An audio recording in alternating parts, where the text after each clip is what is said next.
sincere person, when he will study Rasulullah sallallahu alaihi wasallam, he will fall in love with the Prophet sallallahu alaihi wasallam. He will fall in love with Rasulullah sallallahu alaihi wasallam. John L. Esposito, he writes about the greatness of Rasulullah sallallahu alaihi wasallam. These people are not Muslims. These are sincere people who have done their research about the message of Islam. He talks about the capture of Jerusalem.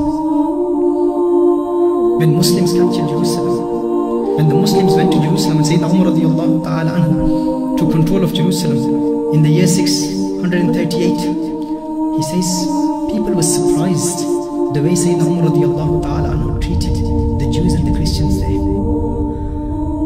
He says with the Muslim conquest of Jerusalem, the city became a safe haven in which all three religions could coexist in peace. And he said the Jews were banned from living in Jerusalem by Christian rulers. But when the Arab armies took Jerusalem in 638, Jews were permitted to return, live and worship in the city of Solomon and David. He says all were permitted, and they were called from all corners of the world to come and live in Jerusalem together. And then he says, Umar radiallahu ta'ala anhu granted security to all. This is something I want to make clear, that to say that Islam alayyazu billah is a violent religion, it promotes violence, that has nothing to do with Islam. That is not al-Islam. That is not the Islam of Rasulullah sallallahu alayhi wa sallam. He says that Sayyidina Umar radiallahu ta'ala granted security to all, whether sick or sound, for their lives, their possessions, their churches and their crosses, and all that concerns their religion. Who gave this? Sayyidina Umar radiallahu ta'ala anhu. He granted security to all, to everyone.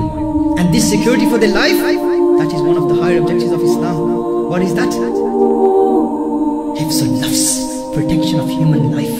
The Prophet sallallahu alayhi wa sallam taught people what protection of life is. He said Umar granted security to all, Muslims and non-Muslims, for their lives, their possessions, their churches and their crosses, and for all that concerns their religion. And after its capture by Umar radiallahu ta'ala anhu, Muslims, Christians and Jews lived together in peace and harmony in Palestine. Karen Armstrong, she says in Holy War, she says when Umar radiallahu ta'ala anhu, when he entered Jerusalem mounted on a white camel, he asked the Greek patriarch, he said that I want to go and see the church. And Sayyid Umar radiallahu ta'ala anhu, he went to the church of Sepulchre.